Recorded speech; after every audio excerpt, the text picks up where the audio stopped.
what I'm talking about. First off, they, along with these other issues, they want to change the state law for the first time ever. Right now it's a state law in the state of Florida, one pension per entity. And what that means is we're in the FRS, everybody in the county is in the FRS, anybody in all the counties is in the FRS. It's all the same benefit for all of us. But there, you know, we represent a lot of cities and there's other pensions out there. Cuesta's got a pension, Riviera Beach has a pension, Palm Beach Gardens has a pension, Delray has a pension. I just mentioned these because we represent these cities. Every city's got a pension. And what they want to do if the state legislature votes this way is they want to change the state law so that you can have more than one pension per entity. You can have two. Maybe you can have three if that'll balance your budget. So now for the first time we got three guys sitting at the same table. Guy number one is in pension A. Say it's our pension with the great benefits that we have. The next guy comes along and he's in pension B. Maybe half as much benefits and he's paying into his, and the next guy comes along and there is no pension C, he's in a 401k making a defined contribution, and his retirement rides and falls on the waves of the stock market and wherever that is. So now we got three different sets of guys on the same truck, working for different reasons, for different purposes, made different promises, they have different hopes and dreams, they need different kinds of representation, and you know, it's going to create jealousy, and it's just going to split us apart, and it's not good. We've never done business that way. Number two on this issue is they're asking for concessions in place. The cities are asking, we haven't been asked yet for concessions. As I'm making the rounds of the cities, I'm in Riviera Beach, they asked for concessions there. They came back because really they're not polar bears, they're politicians. So they came back and they asked now for something, and they forced the 4 furlough days on them. And they're going to come back apparently again and ask for more. And it's happening everywhere. And the guy sitting at the table in Riviera Beach, right there in front of me, saying, the heck with this, we can't give any more, forget those younger guys, just lay them off. Well, the kid at the end of the table stands up and says, I am that guy. I am this kid who's going to be laid off. They're on the same truck, they're doing the same job, now it's 6:30, he's got to make them dinner, it's his day to cook. We don't work that way, we can't. It's going to tear us apart. It's just nasty. While I'm making the rounds in Delray Beach, I'm giving this very speech, and I'm talking about the city of Hialeah and how they went to the firefighters and said, we can't fund the fire department, we need you to make concessions. And the fire department said, we can't give you anything, you can't lay anybody off, we don't have enough guys on the trucks as it is. And they laid off 17 people. Now, they don't have the same contract that we do. We have the last in, first out rule, where the youngest guy in is the first guy out. They can lay off anybody they want to in Hialeah. So they looked around their budget, and who do you think they laid off? The 17 most paid guys, highest paid guys that they have. Guys in the drop. This woman at the table in Delray Beach, sitting next to me, lovely woman, I didn't ask her age, but she looked about 30 years old, says to me, my father was in that layoff. Her father, how old is he? She looks about 30. He's probably 55, 56, 57, 58, I don't know. He had a year and a half in the drop. They jerked the rug out from under him, and he is laid off. Now, where's he going to go? He's 50-something years old. No fire departments are hiring down there, or anywhere for that matter. And his whole life has just been turned upside down. This is a guy who 20, 25 years ago was made a promise. You make these sacrifices now, you work this hard for me now, and down on this end you'll be rewarded for the job you've done and the service you've provided to your community. And now he's an unemployed guy with nowhere to go. It's just not right. And they're gonna split us up like crazy that way. Okay, let's talk about this divide and conquer strategy, because I was thinking about it, I've heard about it, you've all heard about it, right?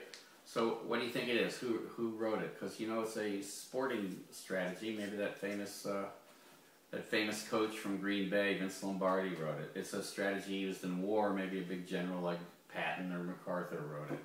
It's a political strategy. Maybe some famous politician like Reagan or Thomas Jefferson even wrote it. I didn't know.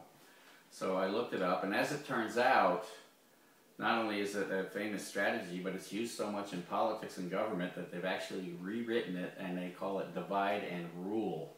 And it's a policy by which they can take groups, powerful groups, split them apart, get them arguing among themselves, keep them down, silence them, step on their necks, and stop them from getting what they want, because they're easier to deal with in smaller groups, and eventually defeat them.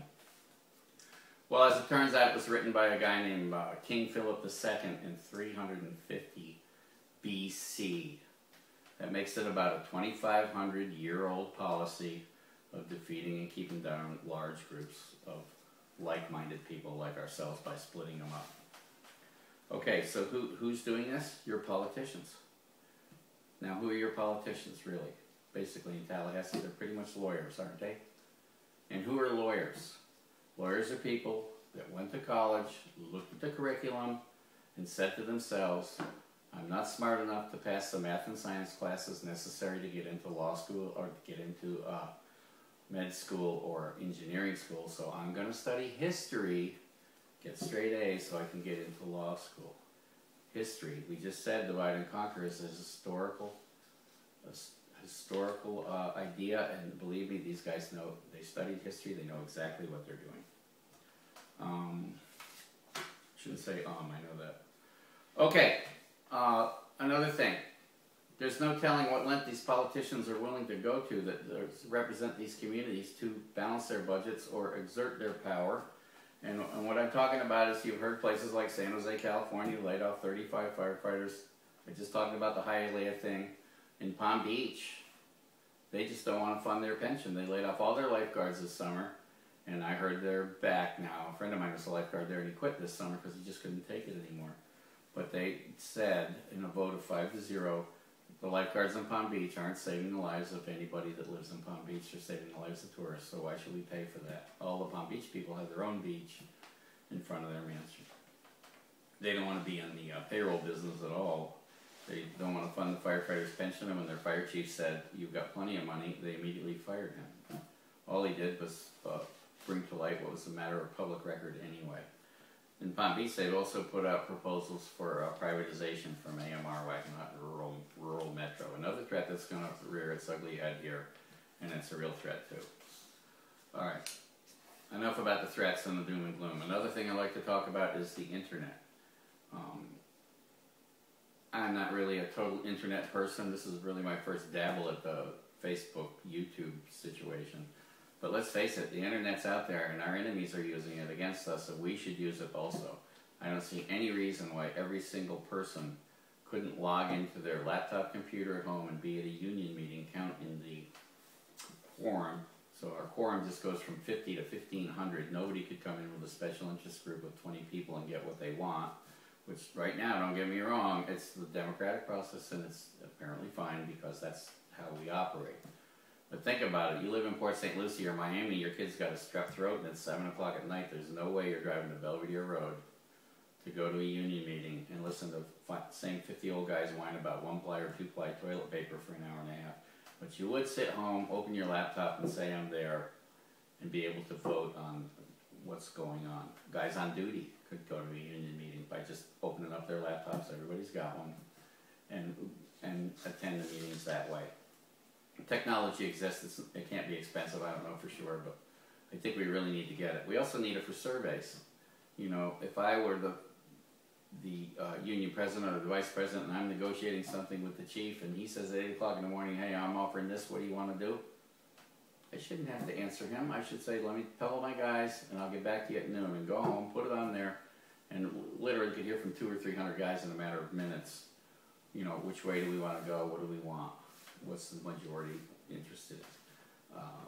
This voting that's going to come this week when the ballot box comes around, that old wooden box that somebody made 100 years ago. That's ridiculous. You've got to be on duty in the station to vote. If you were an intelligent fireman who saved his money and picked his vacation time 9 months ahead of time to go skiing in Aspen because there's a foot of snow this week, you just got punished because you're smart with your time and your money. You can't vote.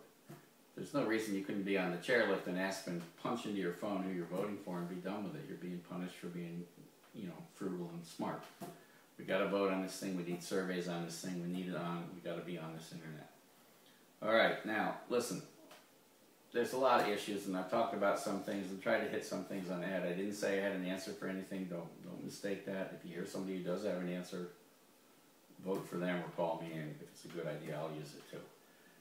In closing, I just want to touch on this. It's not all gloom and doom. Actually, for those that are liking a challenge, it's the most exciting and tumultuous and challenging time to be in the fire service or to be a union representative. It's the most challenging time I've seen in my lifetime.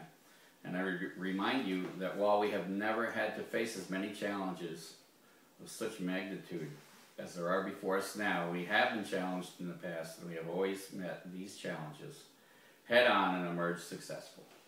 So let's do what we always do. Let's support each other. Let's stick together. Let's keep providing the excellent service to our community that the community has come to expect, and let's always, always, always do the right thing. Now, I would say this. At the end of the day, at the end of your shift, when you take your gear off the truck and you put it in your locker, if you're driving home and you're thinking about your day and you feel bad about what you did, the career choice you have made, the kind of service and commitment you're providing to your community, then you are doing something wrong, because we're better than that. We deserve better than that, and if you feel bad about what you're doing, then you did make a mistake. You are doing something wrong, and you need to call me, and I will talk to you about that, because I do have some ideas for that. Everyone's attacking us. Keep your heads up. Hold on to your hopes and dreams. We will come out of this on top. My number and my email both are on the union webpage on trustee number, I don't know, 1234. You'll see it there. I'm not hiding. I'm not shy. Call me. We'll work it out. And that's all I can say. I do have a campaign slogan if you'd like to hear it. If you don't vote, you can't win. If you don't vote for me, I can't.